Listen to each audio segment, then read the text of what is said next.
Gary, do you have a favorite word or one that you learned recently or just really like? I do. I have a lot of favorite words, and I try to learn words frequently. And one I actually learned specifically to talk to you guys about today is antediluvian. So anti is actually like A-N-T-E, like antechamber, rather than like anti-capitalist. Sure, and then diluvian is like flood. So it's antediluvian is before the flood, like before the biblical flood of Noah. So it's basically ancient is what it means. It's like a really fancy way of saying something really, really old.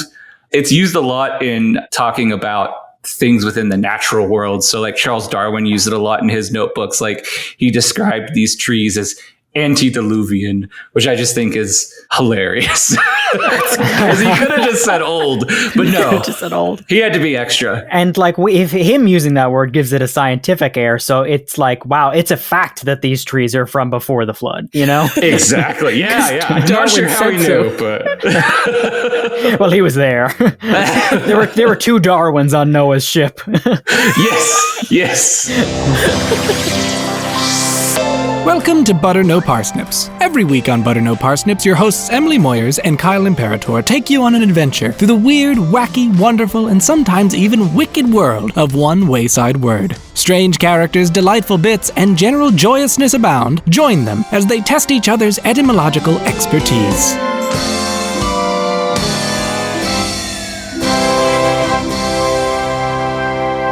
Hey, everybody. Welcome to Butter No Parsnips. I'm Emily Moyers. And I'm Kyle Imperator.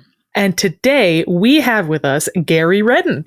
Gary is a writer, poet, and recovering journalist, originally from Oklahoma. These days he calls LA County his home. His love of obscure words is matched only by his love of obscure monsters, which he chronicles on his Substack, and the inspiration for this episode, Monstrum Obscura. Gary, it's so great to have you. Thank you. It's so great to be here. I'm very excited to be with you all today and to hear what words you're going to throw at me to see if I can guess. Yes, I have chosen a word specifically with you in mind. It may be one you've heard, but maybe not. But either way, we're going to find out. I hope to teach you and Kyle and our audience a little more about it.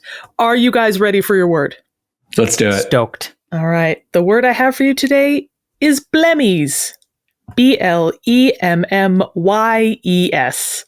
Blemmyes.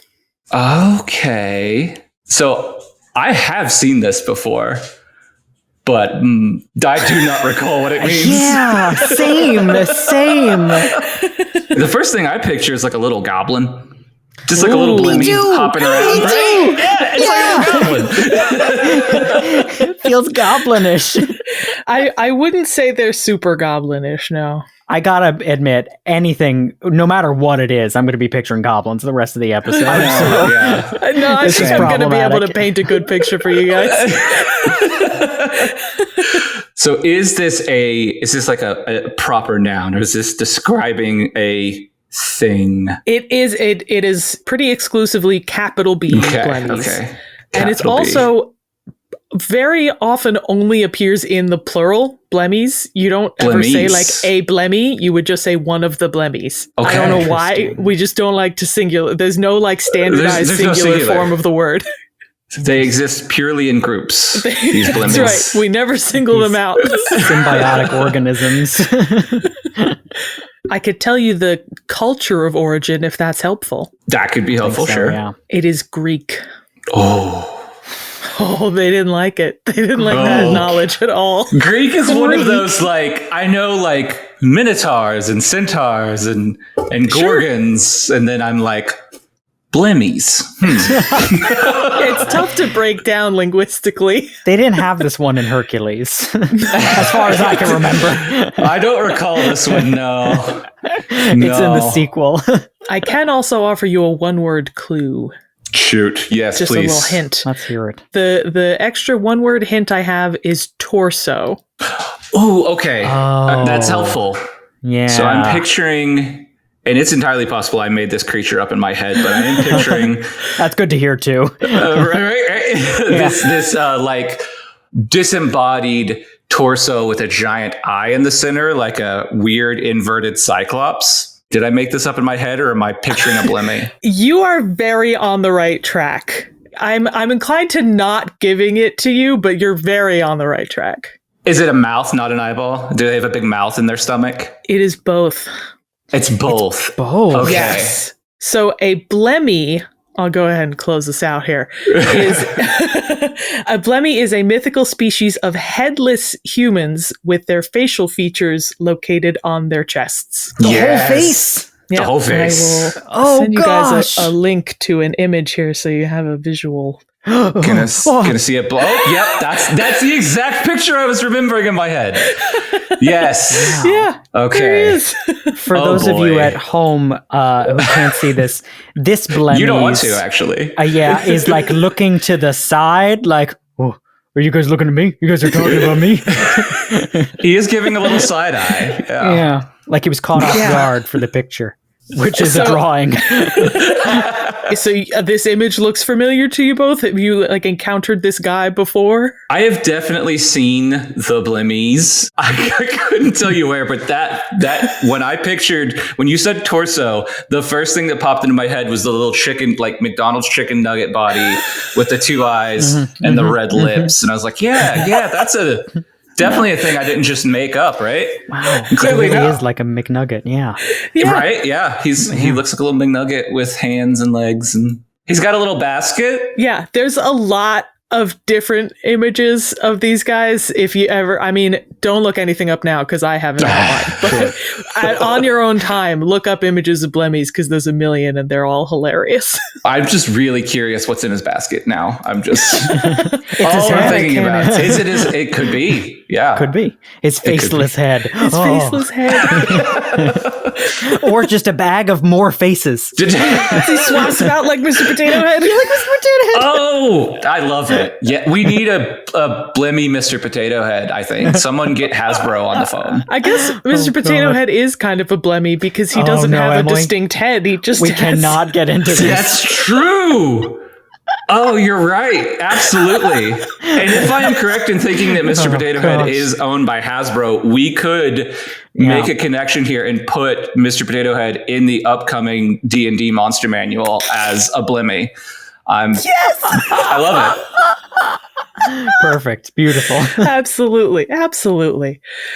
So the word Blemmyes derives from the ancient Greek word Blemmyes, sort of that UY vowel that's only, it doesn't really exist in English. That's the ancient Greek word, and it has a classical Latin cognate Blemmyei, ending with an AE. And traditionally, from the 3rd century BCE, if not earlier, those terms referred to people of a real tribe native to the eastern desert between the Nile River and the Red Sea in North Africa. Oh, wow. These real people didn't have faces on their torsos, right? No, they were real people. That we know of. That we know of. I mean, have you ever seen a Blemmy? I've never seen a real Blemmy. True. It is generally thought that these Blemmyes were in fact the Beja people, which are a Cushitic ethnic group native to the Red Sea coast in Egypt and Sudan. But often when speaking about the people referenced in these ancient Greek and Latin texts, we continue to refer to them as Blemmyes because that's how they're referred to in the original literature. Is there any lore here as to why they are strictly plural? No. There's just that's just how they are. And yet there's only one in the painting. Yeah, I was just thinking that. But maybe there's a lot of tiny ones behind him in the distance. Oh, maybe they're all in the basket. That's where the baby Blemmies come from. They just come out of baskets held in a Blemmie Blemmie basket. Stranger things have happened. That's true. They started appearing in Greek texts as early as the 3rd century, possibly in Egyptian texts earlier than that. References to the Blemmyes, at least. Those early references tend to be from Greek geographers that are describing the regions of Africa and the tribes of people that they've encountered there. We have reason to believe that the Blemmyes' civilization and strength grew over time, namely because we have several Roman texts from the 2nd through 5th century CE discussing them as a substantial military power and describing conflicts that the Romans had with them. Interesting. Yeah. The Blemmyes were not insignificant. Most notably of these conflicts was a Greek epic poem about It was about Roman history, written by Greeks, titled Blemmyomachia. Oh, okay. Can you guys guess what that title means in English? All I'm thinking is like Deus Ex Machina. So, like Blemmy from the Machine. Is that? Am I close? No. Kyle, I suspect you'll have a different guess. Yeah, I know that the Machia ending means like fighting. So it's War of the Blemmyes, I assume. That's much cooler. Isn't that War wild? of the Blemmyes is much cooler. Yeah, that was a different horror movie. Speaking of etymology, the origin of the Greek Blemmyes is not completely clear. The earliest explanation, posited in a 5th century Greek epic poem, was that the tribe's name derives from the name of their chief, Blemmyes. But that seems like just a wild stab that some Greek guy made. Why not? You know? I mean, there's no reason to say that in 2,000 years there won't be some race of face, torso, body people named after, good the old Garys. Yeah, the Garys. The Garys. There are other proposed etymologies relating to headlessness or the face in the middle of the body, but given that the word preceded that myth, those etymologies seem iffy. The most well-accepted etymology connects Blemmyes to a modern Beja word, balami, meaning desert inhabitant or desert nomad. So the Greek word could have been borrowing from an earlier iteration of that Beja word. So the face in the center of the torso makes me wonder if that was like a decision someone made where they're like, well, we don't really have a good idea of what they look like, so maybe we'll just, we'll just show the face. Yeah, so we're just going to riff for a bit, we'll iterate on it maybe later, and then they just never did. It's possible. But I'm also thinking of maybe they like painted their torsos with faces, and like so it was like a war tactic. So it's like to frighten your enemies, you painted a face on your chest or something. I love that. That's really good. We're not like 100% sure. We are going to talk about some theories later in the episode, but associations between Blemmyes and headlessness and faces in chests started to appear around the 1st century CE. As I said earlier, Blemmyes were mentioned in a lot of geographical descriptions. Some of them just described like, these are a real normal tribe of people in Africa. But some of the texts threw in some other details. For instance, 1st century Roman geographer Pomponius Mela described the, quote, scarcely human and more semi-feral Aegyptians, Blemmyes, Gamphasantes, and Satyrs. Oh, Pomponius. Yeah, Pomponius. Always exaggerating. Exactly the kind of guy I'd hear talking about. What'd you say, Gamphemies? Gamphasantes? Gamphasantes. Yeah. So satyrs was on that list. You might think you know what those look like. Sure. But actually, in traditional Greek folklore, satyrs had normal human legs and just the ears and tail of a horse. Right. Yeah, sort of. I feel like that is how Shakespeare originally depicted them too, was with just like the donkey ears and the tail and not the legs. The normal legs. Aegyptians, on the other hand, any guesses what those guys are like? I mean, based on etymology, they're all Egypt. Sorry, it is spelled Aegi. Oh. Okay. Oh. Kyle, you know this. I've talked about this before. You did a whole episode on Aegis. Oh, wait, it's like a shield, right? It is. Yeah. Yes, but the word actually means goat originally. Oh. So Aegyptians are actually more like the goat men that we imagine satyrs to be. Okay. Yeah. I wonder if they're any relation to the sort of modern cryptid of goat man, which does not have a cool name like Egypan, but we just call it Goat Man. Listen, to the ancient Greeks, Egypan was just a regular name. As is Goat Man to us, we would name any of our children Goat Man. Yeah. I mean, I might, but in deference to the Goat Man. In deference to the Goat Man, of course. I got Goat Man, Mothman, and Bigfoot. Yeah. My 3 kids. Yeah. Yes. Gamphasantes Pomponius Mela later describes, quote, "Go naked and have no knowledge of any weapons. They know neither how to duck away from spears nor how to hurl them. For that reason, they run away from anyone they meet and do not endure anyone who does not have the same kind of nature." What are these? I mean, to be fair, that's probably how I would react to spears too, because I don't know how to throw a spear. Yeah. I might keep my clothes on, but... That's exactly what I was like. Everything after go naked, I agree with 1000%. See, I'm the opposite. So. But following that bit about Gamphasantes, Mela writes, quote, "The Blemmyes lack heads. Their face is on their chest," unquote. Wow, that's just a little footnote. About the Blemmyes. Just so you know, the Blemmyes. He knew if he said they lack heads, that people would question, well, then where are their faces? And he was like, oh, fine, you're going to ask this. That's a great point.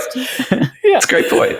Mela's writing was cited as a source and further built upon by his contemporary Pliny the Elder and by 3rd century geographer Gaius Julius Solinus. Solinus, in fact, seems to differentiate between these headless Blemmyes and the real people with whom the Romans fought. He wrote, quote, "It is thought that the Blemmyes, but not those Blemmyes that dwell by the Red Sea, are born headless, and that they have their mouth and eyes in their breast." Wow. Now, boy, Pliny the Elder, man, he just kind of shows up everywhere, doesn't he? He does. And it's a recognizable name, so you feel like it carries authority, but everything he wrote was nuts. Pretty wild. Pretty wild, yeah. So there's a very similar figure in sort of the world of monsters, a guy named Charles Fort, who, if you're familiar with him, there's a whole sort of ideology that sort of springs from his name called Fortinism. And he was just sort of this, he inherited a bunch of money. He was born in the late 1800s, lived through the roaring 20s and the 30s and the 40s, and had a bunch of money from a dead uncle, and was like, I'm gonna research the stuff science doesn't tell you about. This guy would have thrived on social media, but he's going out and pulling all of these just random one-off stories about giant flying birds and shadows that come to life, and writing about them with an air of authority that was completely undeserved, but shows up everywhere. So anytime you're reading an old story in the newspaper about a weird monster sighting, or even going into the 70s and 80s when the Dover Demon was big, people were referencing Charles Fort as if he were this great expert on all things weird, but really he was just an eccentric guy with a bunch of money and didn't know how to spend it. So he was just going around collecting weird stories. So I feel like Charles Fort, Pliny the Elder, they would have gotten along. Yeah, you said he would thrive in social media. I think he would have thrived in ancient Greece, honestly. Yeah. Nobody's fact checking then. Definitely. Now, it is worth noting that Blemmyes is only one of several terms for headless people with faces on their chests, if you could believe it. Oh, God. I can believe it. In fact, Blemmyes wasn't even the first term used. In the 5th century BCE, the Greek geographer Herodotus wrote in his Historiae, or Histories, about the fantastical denizens of ancient Libya, which in Herodotus's time referred to a large swath of northern Africa rather than what we know as modern day Libya. He writes, quote, "There are found the monstrous serpent and the lion and the elephant and the bears and the venomous snakes and the horned asses, besides the dog-headed men and the headless men with their eyes in their chests, so say the Libyans." It's always great when you have these people who are chronicling things and they're elephants and bears and dog-headed people. It's yep. People. Couple of those check out. And then cite, well, I heard it from a friend. Yes. The locals said it, all right? I'm not making this up. It's like if you've ever seen a drawing of a lion before anyone had actually seen a lion in Europe, they just heard about them. Mm-hmm. They are so goofy looking, and you're like, are you sure that's a lion? Have you seen one?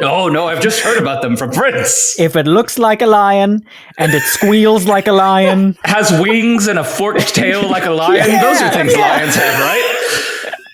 And it's way longer than it is wide. That's like a lion.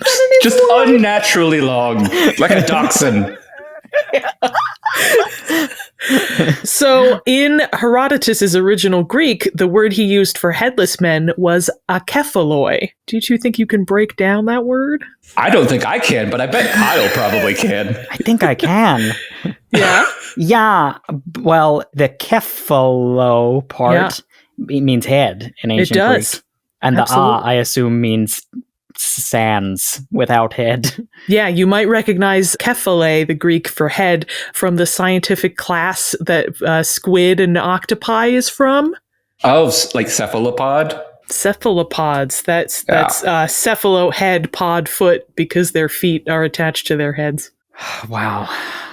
That's honestly horrifying to know, you know? Fun fact, you can also put Mr. Potato Head's feet on his head, so he too. Oh my god, is a he's a cephalopod.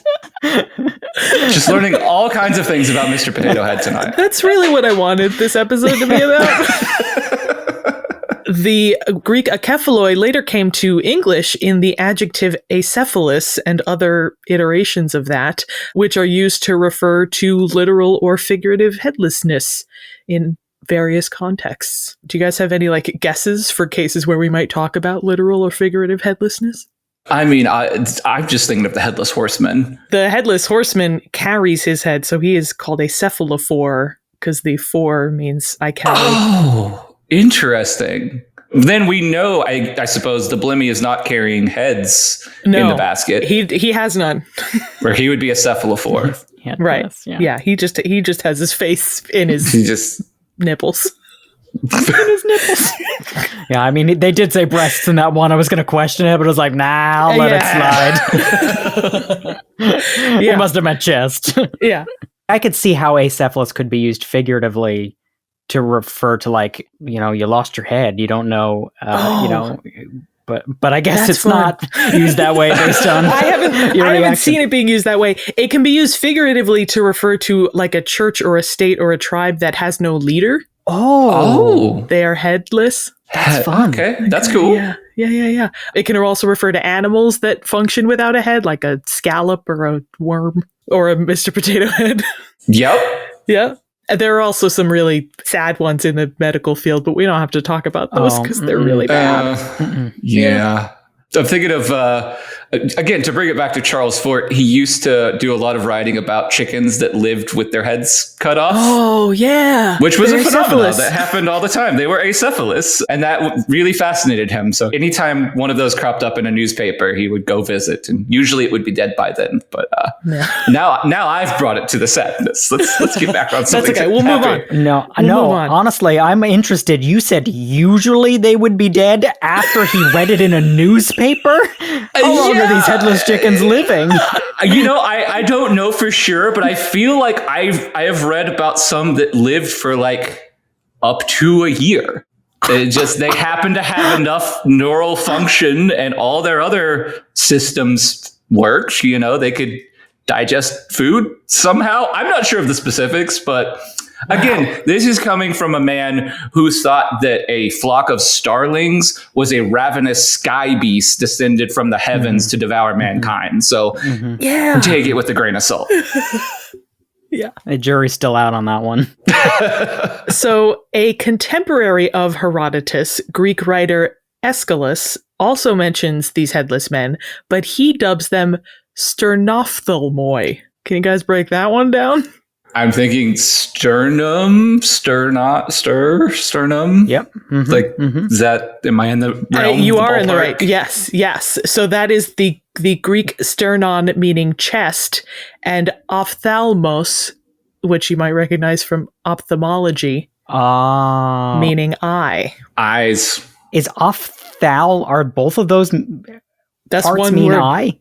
No. Ophthal? Like your ophthalmologist. Ophthalmos means eye. For some reason, I always thought the off was like op, and then the thal was like some other thing in there, No, one Greek word. But the Greek terms don't even stop there. We see yet another in the 8th century Anglo-Saxon text Liber Monstrorum, or Book of Monsters. Gary, has this crossed your path before? It has, yes. I've definitely seen it bandied about in places. I also just love the idea of a book of monsters. I think there are several cultures that have those sort of monstrous indexes, right? Like, what do they call them? Like bestiaries? Like bestiary. Yeah. There are a lot of cultures that have those sort of bestiaries. And there's always, I feel like most likely I probably first saw the image of a Blemmyes in some kind of bestiary. Like that's probably where I saw this painting before. Yeah. So the Liber Monstrorum refers to the headless men as epiphagi, or sometimes epifugi, spelled with an F-U.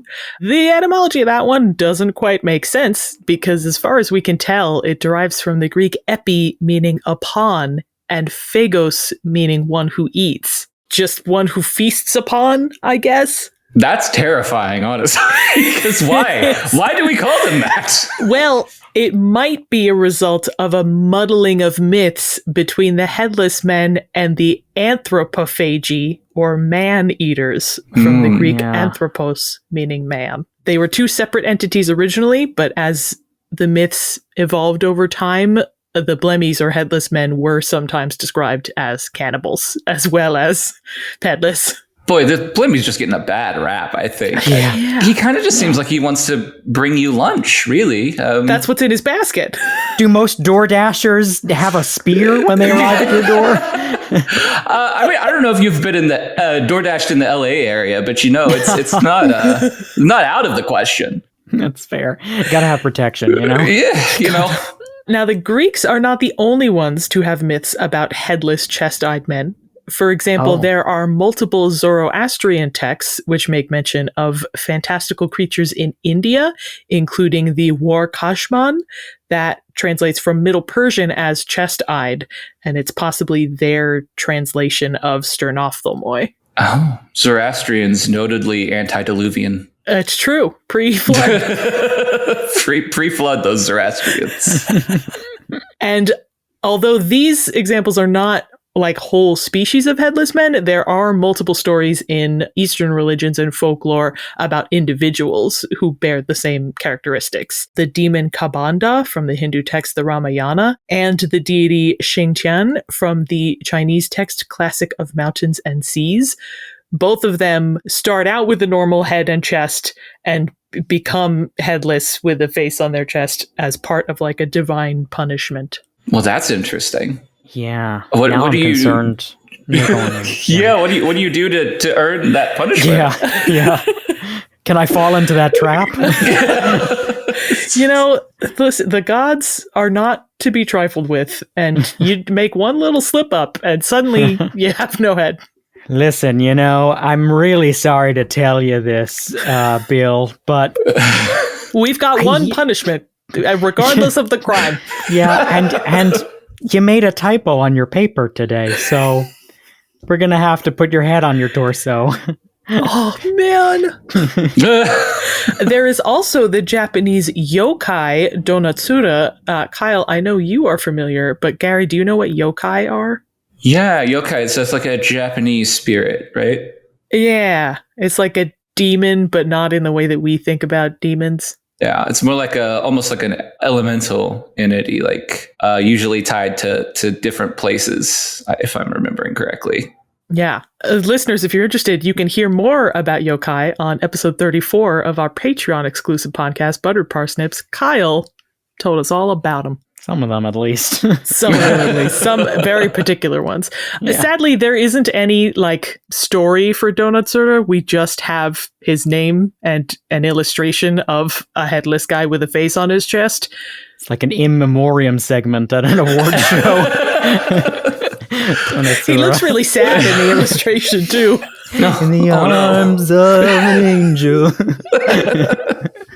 I'm getting a little interested in why so many cultures are envisioning this torso with the face in the chest. Yeah, Gary, I was going to ask, does this happen often where you find similar mythological creatures turning up in wildly different parts of the world? I mean, yeah, it certainly happens. So the biggest one I can think of is sea monsters. Obviously, you have sea monsters reported all over the world and usually described in very similar manners. And it kind of varies depending on sort of what time period you're in. So like if you go back before sort of modern media, most sea monsters or lake monsters are usually described as like serpents. But then sort of like the further along you go, particularly like post Nessie, they're described more like dinosaurs. Sure. So just these things kind of just pop up across the world at various times and places, but always described in very similar ways. So yeah, I mean, it certainly happens. It's always really interesting to me because a lot of times, especially with like lake monsters, particularly the ones that were described as like sea serpents, most of the time what people were seeing were like just very big fish, usually like sturgeon, which if you've ever seen a sturgeon, they're huge. They are essentially monsters. I mean, they're terrifying. I would not want to be next to one in the water. But yeah, it's interesting the way these things occur across cultures. My go-to is always Bigfoot, Yeti, Yowie. Yep. I always think of those three as like, wow, it's either one thing that travels a lot, or there are just three really particularly hairy men that scared someone enough to make stories about in different areas. Well, Bigfoot, Yeti, Yowie, Ozark Howler, Skunk Ape. I mean, the list of Bigfoot-esque creatures goes on for ad infinitum, really. And yeah, I mean, if the rumors are to be believed, it is because they are extra dimensional. So they slip through a little portal and pop up, in the Himalayas and then back to the Pacific Northwest like nothing ever happened. I mean, makes perfect sense. Makes perfect sense, really. Yeah. Myths of headless men continued beyond antiquity and continued to wander the globe as these mythological creatures do. During the medieval era, where there were many retellings of the mythologized adventures of Alexander the Great, several of those retellings involve Alexander encountering headless men. In some versions, they're in Ethiopia. In other versions, they're in India. None of them use the word Blemmyes. They just describe them in the same way. They're headless and they have faces in their chests. But they were described, they were called Blemmyes like in the ancient Greek in that story? I don't know, because these were all like later medieval stories about Alexander the Great. Sure. I don't know if the Blemmyes were called Blemmyes in like contemporary like Greek. I gotta be honest, I don't even remember what time period Alexander the Great was great in. So he was a Ptolemaic Egypt, no? He was, right? Because he married Cleopatra. Yeah. Mm-hmm. Yeah. Mm-hmm. I have an example from the Old French Roman d'Alexandre en prose, or Alexander Romance in prose. It describes Alexander encountering people who, quote, had no heads and had eyes and mouths between their breasts, and below their navels grew beards that covered them down to their knees. Oh, well, this is the first mention we have of torso hair? Yeah. Isn't that lovely? They're getting creative now.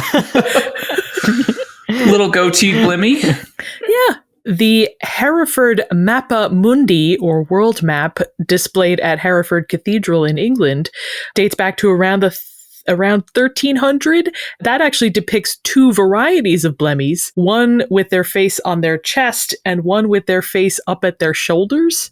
I'm sorry, what now? They're like their eyes are on their shoulder blades. Oh, interesting. God. So just like a slightly more asymmetrical Blemmy? What are we talking here? This is the worst Blemmy. Yeah, that distinction a blemish, if you will. A blemished Blemmy. I will. That distinction has shown up in other texts as well. Some modern scholars have wondered if this is the difference between male and female Blemmyes. No. Well, no. But it's particularly because the Hereford illustrations include pretty distinct genitals. Oh, okay. They're like, listen, we need a place to put these things. Move the eyes up. Hey, my eyes are up here. Illustrations continue to appear on maps throughout the medieval era and into the Age of Discovery, so we're pushing into like 1600s. Okay, varyingly, late to be believing in headless men. Definitely, yeah. and seeing them still, apparently. Apparently, they were varyingly placed in different parts of Africa, in India. 16th century explorer Sir Walter Raleigh, in his book The Discovery of Guyana, wrote about a nation of headless people in what is now Venezuela. He also qualifies that he didn't see them himself, but he heard about it from people that lived there. Oh, yeah, sure. It's the long lion all over again. Yeah. Yes, but Raleigh wrote, quote, "They are called Iwai Panoma. They are reported to have their eyes in their shoulders and their mouths in the middle of their breasts, and that a long train of hair groweth backward between their shoulders." So now they have mullets. Okay. Yes. Interesting. I like this. Raleigh's second-hand report quickly took root, and several maps of South America from this era also included illustrations of these headless Iwai Panoma. They were putting them on maps. Much like sea monsters. Yeah, I do love that name, though. Say it again. Iwai Panoma? Iwai Panoma. EWAI-PANOMA. EY Panoma sounds like the name of an explorer at that time. Like his initials, EY, last name Panoma. It also kind of sounds like a used car salesman. Like, come on down to EY Panoma's used cars emporium. And instead of the the normal wacky waving inflatable flailing arm tube man, they have a wacky waving inflatable flailing arm Blemmy. It's just the face in the middle. So. Yes, but still the arms. Yeah. It's just shorter. It's just shorter. So, Gary, you started to theorize on this at the top of the episode, but based on your experience with myths and monsters, or Kyle, based purely on intuition, any guesses on how these myths might have come about? Yeah, that's always a great question. And my first instinct is that maybe it was some sort of war paint. So there was a tribe that maybe painted their chests with faces to frighten the enemy armies. But I don't know. What do you think, Kyle? I like that. I would add, in my head, I'm also picturing them wearing like face coverings or masks or something to hide their heads. So that Yeah. So you're both thinking in a similar vein, and I think there is one of the theories that's floated around is that they had like shields or those like big African masks that go way far down that could have had faces on them and led to this myth. People have been skeptical about the headless men even going back to the Age of Discovery, and a bunch of theories have been floated. The two that seem to be the most commonly accepted is that the real Blemmyes, this particular population of people, might have just had lower set heads. Their heads were just naturally closer to their shoulders, possibly. Okay. Or that's a crazy one. We don't know. But it also could be that this population may have had like a combat tactic of like kind of crouching and hunching their shoulders and pulling their head in. So in either case, it kind of makes their shoulder head more fluid, and from a distance, people might have interpreted it incorrectly. The little known turtle formation. I like it. Yes. Yeah. Interesting. Yeah. There are some theories that have been like sort of debunked or less accepted. It's been floated that the Greeks were actually seeing apes, but there aren't any like great apes native to that region of Africa, so that doesn't quite make sense. One of the theories I read in like a 19th century book was that the Greeks initially witnessed these African people in wintertime when they had their heads covered against the cold. Oh my gosh. Okay. I mean, if you're just out and about with a shawl on, and then suddenly you are a mythological creature, that's pretty cool. I mean, you know. Yeah. There's also a theory that when they were initially described as headless, it was like a metaphorical way of saying that they were like mindless, that they were unintelligent. Oh. And it was later misinterpreted as literal, who's mindless now? Whatever the origin, it gave us this captivating mythical creature, the Blemmyes. And before we wrap things up with a game, Gary, I wondered if you could use the word Blemmyes in a sentence. I can certainly try, yes. So, I am heading downtown to see the Blemmyes exhibit. Does one exist? I don't know, but I feel like that's a proper use of Blemmyes in a sentence, right? Sounds great to me. Oh, that was much harder than I thought it was going to be. I mean, I think in terms of time spent formulating, you beat Kyle's record by a bunch. So you're all good. Usually it takes me another whole hour to come up with the sentence, and it's always bad. So fantastic sentence, Gary. Gary and Kyle, would you like to play a little game? I would love to play a game. Let's do it.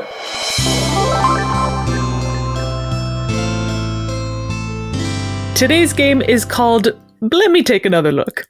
Okay. Because Emily thinks she's funny. Emily's pretty funny, because that's good. Thanks. So several mythical creatures that we know and love came about simply because someone saw something and said, I know what that is, and they did not. So in this game, I'm going to give you a real thing, and I want you to tell me what creature it was misconstrued to be. Oh, this is it's a little reversing here. Okay. Yeah. So I'm going to start with an easy one. I think you guys will know this one. What creature originated from mistaken sightings of manatees and dugongs? Oh, the mermaid. You got it. Got it immediately. Sure. Wow. Yes. Yeah. Kyle, did you know that one? Yes, I've heard that before, but I couldn't think of it. So yes, mermaids were initially, we're pretty sure they were just seeing manatees. Christopher Columbus reported seeing 3 mermaids on his first journey across the Atlantic, and he wrote in his journal, quote, "They are not so beautiful as they are said to be, for their faces had some masculine traits." That's so funny. Oh. Like, I don't know, guys. You're telling me this one sings you into the water? I don't think I can fall for it. I'm not convinced. All right, so you got that one. Next one, what creature likely came from mixing descriptions of rhinoceroses and wild asses? Oh, interesting. I think I know this one. Is it the manticore? It is not. Kyle, did you have a guess? I do have a guess. Is this just unicorns? It is! Oh, yeah, of course it's unicorns. Yes. It was likely further cemented with the trade of narwhal tusks as sold as unicorn horns. But it initially came from descriptions of rhinoceroses and wild asses getting misinterpreted with each further retelling. When Marco Polo went to Asia and encountered what he thought was a unicorn, probably a rhinoceros, he wrote, quote, "It is a hideous beast to look at and in no way like what we think and say in our countries." I do like the caveat there of probably a rhinoceros. We don't know for sure, but we think he was looking at a rhinoceros. We don't know for sure. He might have seen every other unicorn and just thought it looked terrible. It's just a really ugly unicorn. Now, here I'm dipping into ones that we're less certain about, but what creature might have come from a mistaken interpretation of an elephant skull? The Cyclops. You got it. Yeah. Yes. The European elephants were long extinct when Cyclops myths first appeared. So you could see the Greeks found that skull, had never seen an elephant, saw a big hole in the middle of the skull, and thought, I know what goes here. Clearly not a Blemmyes, because it wouldn't have been a skull at all. That's right. Exactly. But that's sort of a circumstantial explanation. It's just as likely that the Cyclopes were a piece of folklore that evolved without any basis in reality. So we don't know. We don't know. Similarly suspect, what creature might have originated from Protoceratops fossils? And I can tell you that Protoceratops looked like Triceratops, but without the horns. Without the horns, yeah. Without the horns, thank you. I was like, I've not heard of this Ceratops before. It's got the same sort of beaky looking mouth and the crest. Okay. This is a tough one. A beak and a crest. All right. And a quadrupedal body. I'm trying to draw just a vague outline of what it would be. Yeah, same. I'm just going to throw out harpy. No, but you're in the right zone. This is another Greek one. My guess is manticore. Is it a manticore? It is not. It is a griffin. Oh, yes. With the that beak, makes sense. of course. Yeah. This is another circumstantial one, and from what I could tell, there are more reasons for doubt in the case of the griffin than in the case of the Cyclops and the elephant skull. But it is a widely circulated theory, and a lot of people are like, no, this is what they saw. Interesting. I think you guys were 3 for 4 there. Excellent work. Hey. All right. Go us. Thanks, Em. Yeah. That was fun. That's what I got on Blemmyes and monsters. Gary, you had so many monster facts to sprinkle in here. I feel like I can talk about Blemmyes as a monster now, and not just as Greek mythology. I am full of useless facts about monsters. That is my bread and butter. Is useless monster facts. So I'm happy to help. It's really great. Emily, I love that you picked the Blemmyes, especially because they're like an underused part of the mythology of Greek, and also a terrifying image that I'll never get out of my dreams. Everybody go look up more pictures of Blemmyes. They're crazy. 100%. And if you really want to know, just get a Mr. Potato Head. Yes. There you go. Make your own Blemmy. Yeah. Well, Gary, thanks so much for being here today and for helping us out. I loved being here. Thank you guys for having me on. This was a ton of fun. I loved learning about the Blemmy. I loved learning how long people believed in the Blemmy. Yeah, long time. Yeah. This was great. Thank you guys so much. Thank you. Would you mind letting the people at home know where to find you and what you're up to? Oh gosh, you can find me on the internet. I'm on most of the social medias as Gary Redden Writes, or just Redden Writes, depending on your choice of social media. My Substack is called Monstrum Obscurum. It is all about obscure cryptids and monsters and mythological animals, and the people that saw them, or at least thought they saw them. So yeah, go check it out. It is a joy to behold. Listeners, remember that you can find Butter No Parsnips on social media, on Facebook and Instagram at Butter No Parsnips Podcast, and on TikTok at Butter No Parsnips. And if you like today's episode, consider giving us a 5-star rating or review wherever you heard us. Oh, I'm giving you 5 stars. We appreciate it, Listen, everybody, that's a 5-star review live. So that means something. If you really like today's episode, consider donating to our Patreon at patreon.com/butternoparsnips.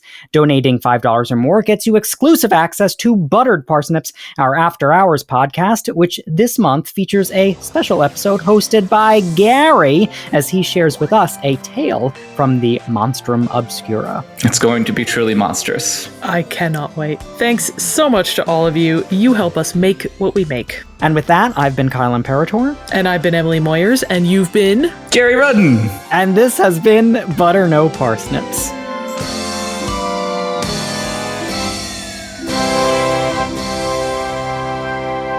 Butter No Parsnips is produced by Seth Glicksman, Kyle Imperator, and myself, Emily Moyers. The main and accompanying themes were composed by Kyle Imperator.